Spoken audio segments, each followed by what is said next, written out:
Hey guys, today we're going to be going over the new Naked palette.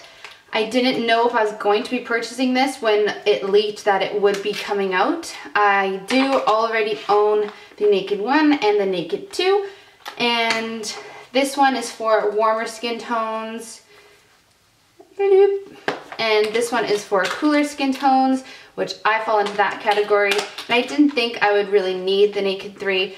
It is all rosy kind of tones. It's more on the warm side, but these ones are more cool, these ones are more warm, I guess you could say. The only reason I bought it was to review it for you guys, and I had a $20 off coupon from Sephora, so thought I'd grab it. So to go over the packaging, it's the simple packaging that the Naked 2 came in, except it's got this pretty wave to it, and it's kind of a rose gold. I'm really happy that they stuck with this packaging. It's a lot more durable. You can close it and not worry about it breaking or the mirror shattering, because the first one is cardboard and it just feels really flimsy, and my Sin color, which is my favorite color in the palette, actually fell out. So that was a real bummer. So I'm really happy, and the velvet gets so dirty. Ugh. Where these stay nice and clean. So I'm happy about that.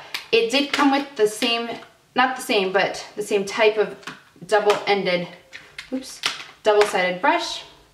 I hate these brushes so much. Some people say, oh, they're really good quality. They're really, well, they're well put together, but the bristles on the shader side are so shiny and slippery and sleek that they really don't pick up any color. They're better for a cream shadow or for concealer, which is what I use the one from the number 2 from. I don't mind the one from the original Naked palette. It's a little thicker. I use that more often than not than compared to these ones. But to compare it to the Naked 2, it's the exact same shader on that end, and then the fluffy side is different. So this is just your typical fluffy blending brush, which I use for concealer. And then this one for number 3, if you can see that, I don't have my focus on, just focus for you. If you can see, it's kind of flat instead of being round.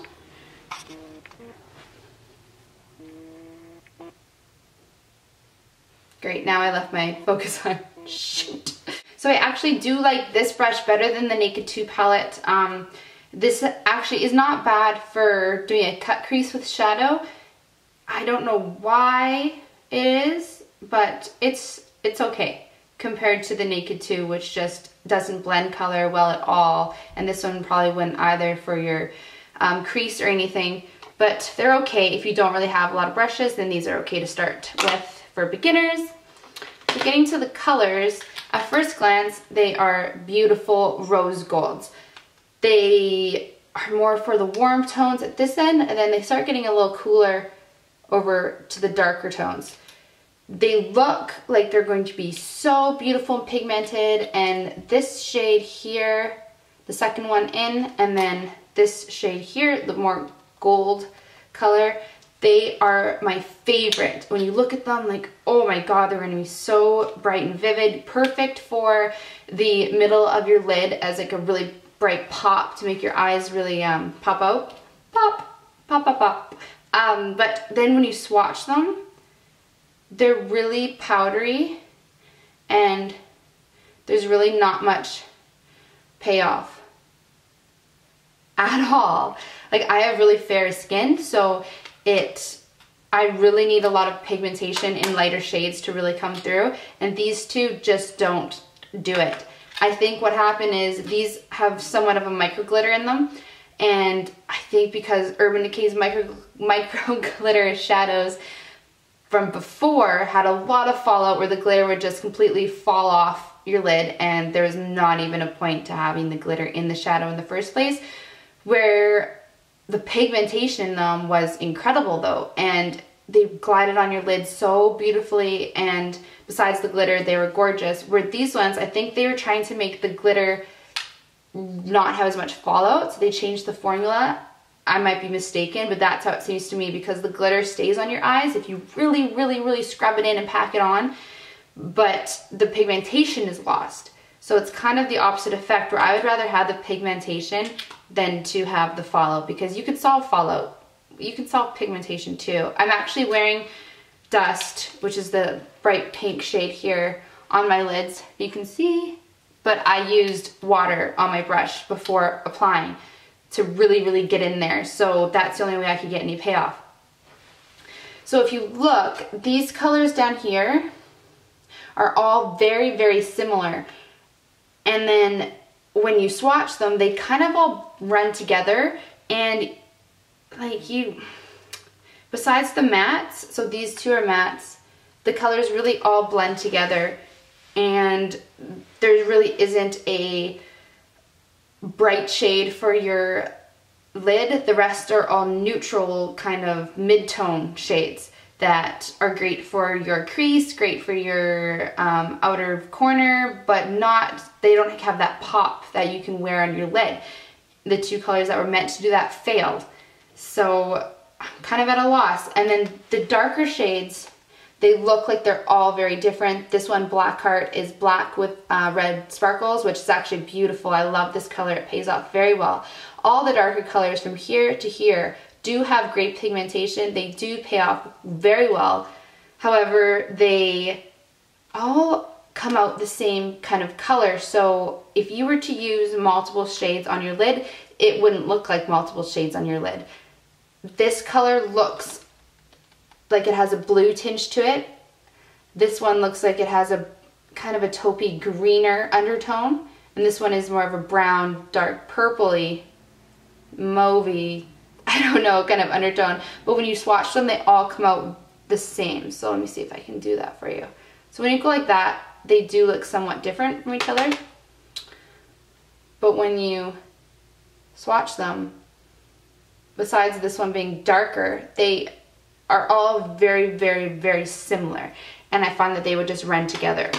So I was excited about these ones because I like the thought of the dark bluish tone color, but it really just didn't work for me. The mattes in this are very nice.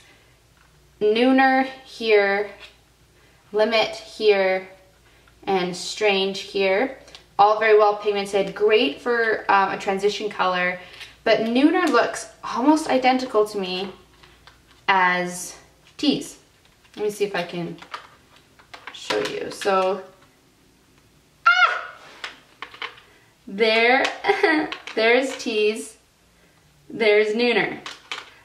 They're very, very similar, except this one in number 2 is a lot cooler toned. But that's it. They really don't have a different shade if you were to use them on your lid.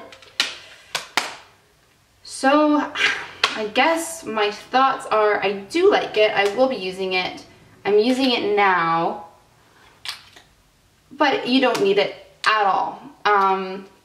You wouldn't be able to use this for a complete look. If you're going to go on vacation and you wanted to take one palette, you would be able to go with the number 2 because it has a matte black. It has a great highlight shades. It's got great lid shades and neutrals, or midtones, sorry. And the same goes for the Naked 2. But the Naked 3, you can really only create a couple looks that all pretty much look the same. So I wouldn't recommend this if I had to say to choose between 1, 2, or 3. I would definitely say choose 1 or 2 depending on your skin tone. They are pretty colors, but I think Urban Decay kind of should have spent a little more time with it than they did, because they did release it pretty soon after the number 2. Well, I guess what has it been, like a year and a half, 2 years-ish? So, if you're going to pick one, I would go for the Naked one if you have golden undertones, or this one's great for the summertime. You can have any undertone skin with these, but if you have, in the summertime, this is beautiful on anybody, all the nice bronzy shades, warmer shades. And then in the winter months, I find that this one's really pretty. This is more driven towards cooler tone skin. So, yeah, my thoughts to conclude would be nah. I feel like I'm committing beauty blogger suicide by saying meh to Urban Decay's Naked palette, but that's just my 2 cents. Everyone's saying, oh, it's great, but I want to give a different opinion, not just to give a different opinion, but this is actually how I feel about it. So yeah, those are my thoughts, guys. Sorry. Just to let you guys know as well, if you haven't seen already, I am doing a giveaway on my blog and on YouTube for a bunch of different products. If you haven't checked it out yet, it is the holiday tutorial that I did just before this video. So if you want to enter that, please go and check that video out. Please check out all my other videos as well. Like, comment, subscribe if you would like to see more videos. If not, that's cool too. So I am using the Naked3 for this look. If you'd like to see how I did it, I will be doing a tutorial. This is kind of the Victoria's Secret fashion show just on the other night. Sorry, I talk so fast. So this is just kind of let me turn this light off here. I don't know where the is kind of a Victoria's Secret Candace Swan and Pool, I don't know how to say her name, look, with the, let's see if I can get right in here, with the winged cat eye that she always has.